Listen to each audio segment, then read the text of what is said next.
Hey y'all, welcome back to my channel. It has been so long because I am a new mom and don't have time, or I don't have as much time as I did before to vlog, but I'm finally getting back into the groove of things, and I want to share my third trimester bump date as well as my birth story and postpartum. So all of that will be shared soon. This one is my third trimester bump date, just sharing what to expect in your third trimester, what I experienced, and things that helped me.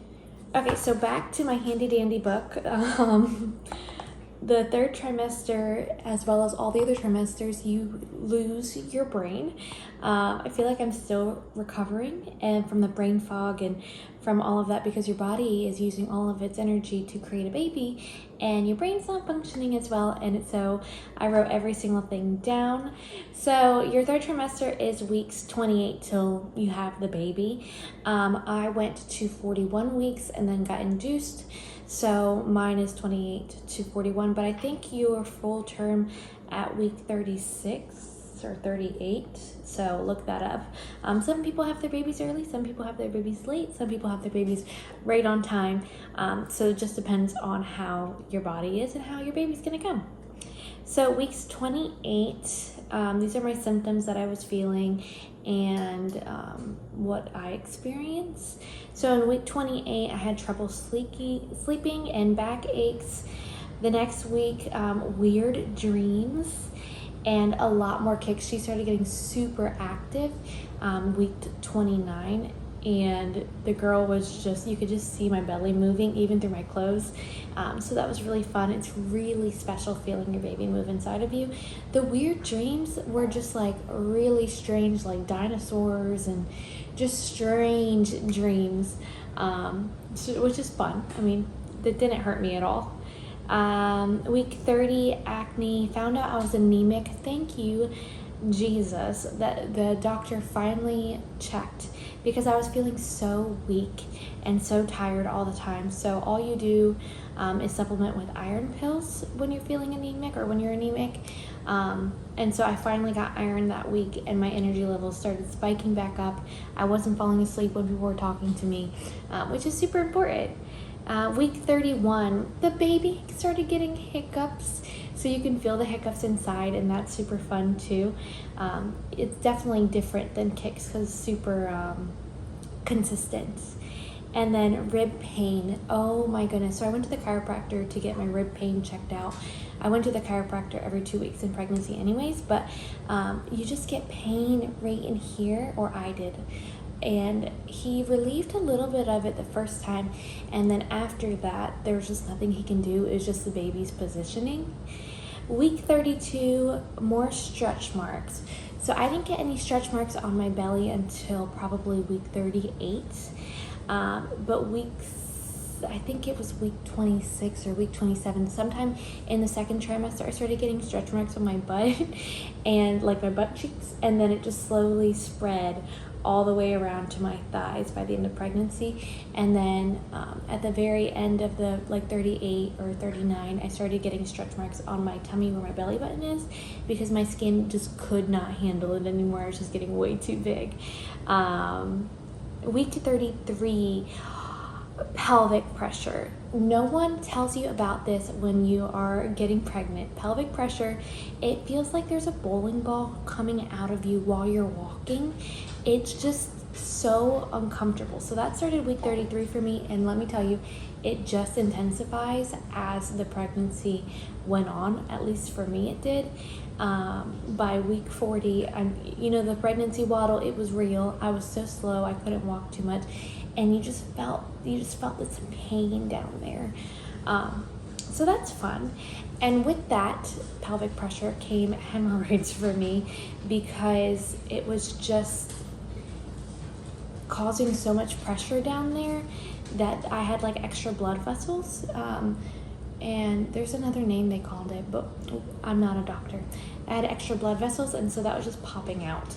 So that wasn't fun. Week 34, but they go away. They go away after birth, so there's hope. Week 34, she started rolling instead of kicking inside of me, so you could like feel her moving and rolling, which was cool. Week 35, more pelvic pressure as I was walking. So every time I walked, like long walks, 30-minute walks, I could feel it more and more. Week 36, I started my perineal massages and raspberry tea in order to prep for birth. Perineal massages, some days they hurt, some days they didn't. So that just helps get that perineum stretched out so that when you do give birth, you hopefully don't tear, but you'll learn about that in my birth story. Week 37, rib pain, pelvic pressure. Week 38, back pain, cramps. Week 39, Braxton Hicks. I kept thinking I was going into labor early because of these things.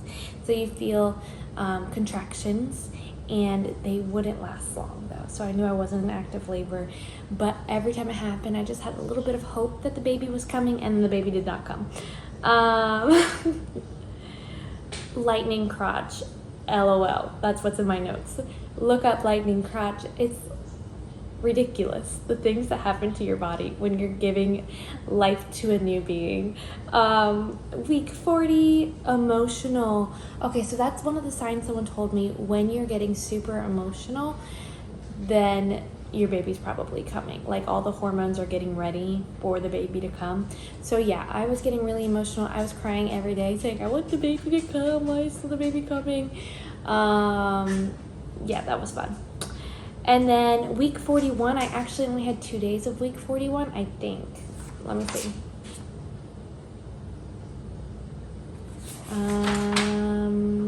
Yes, I only had 2 days of week 41 because I got induced after that, but pelvic pressure and acne were the only symptoms that I was feeling. So overall, from week 4 to week 41, I have all of my symptoms lined down, as well as my weight gain, and I gained about 40 to 50 pounds. Yeah, about 40 to 50 pounds during pregnancy.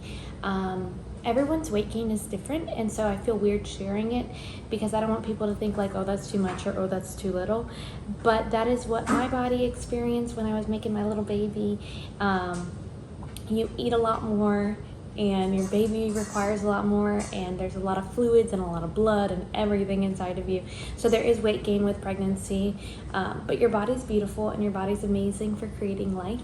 So whatever is happening to your body, whether it be the pelvic pressure or the lightning crotch or just growth and stretch marks, whatever it is, it's so worth it because your baby is going to be here soon, and that moment is just absolutely incredible.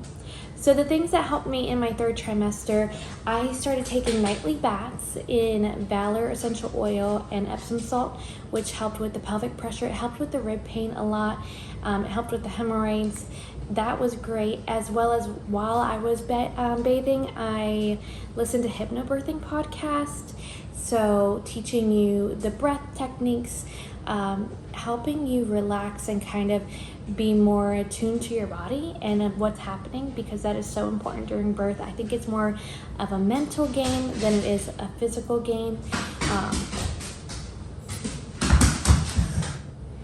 So I think birthing is more of a mental thing than a physical thing, because you just need to be mentally strong to get through it. Obviously, you need to be physically strong. So I was doing yoga. I was doing a ton of induction yoga, things, what to do to induce labor, all that stuff. It did not work, but I did it. All of the exercises, curb walking, that kind of stuff, just taking care of your body. I did the raspberry tea because that helps with the softening of, I think it's your perineum or your cervix. It's one of those. I ate dates every single day because it softens something too. So it's just taking care of your body physically, but a lot of it was mentally, and the hypnobirthing really helped. I listened to a ton of podcasts. I took a ton of birth courses so that I knew what was happening, and so I was educated, because when you're in that moment, you need to be educated, because if they ask you a question, you're not in the best state of mind to research or make a decision. You need to know before you go in. So I would just encourage everyone to educate as much as possible. Go to the free birthing classes that maybe your hospital is giving you. Mine were all online, so that was really easy for me. And then there's a lot of resources online that I'm sure will fit your birthing plan. So go ahead and look those up too. But I really like the Hypnobirthing podcast on Spotify by the Birth Nest, I think is what it's called. I'm going to go ahead and put that in the description box below so that you guys can look it up. But that was my 3rd trimester symptoms, experiences. I was so thankful to be finished being pregnant, because at the 35-week mark, it just gets really hard. But again, it is so worth it. And if you're pregnant watching this, I hope that this encourages you. If you have any questions, put them in the comments below. No question is too personal, let's be honest. It's the weirdest thing your body will go through, and I'm totally okay sharing that with you guys if you're interested. So put any questions in the comments below. I hope that you, if you are pregnant, have a wonderful pregnancy and birth, and you get to meet your sweet little baby. And if you're not, and you're just interested in my 3rd trimester bump date, hello, and let me know if you have any questions in the comments below, or are wondering anything. My dogs are right here trying to get some attention from me. But I hope you guys are all doing well. I hope you guys are blessed, and thanks so much for watching.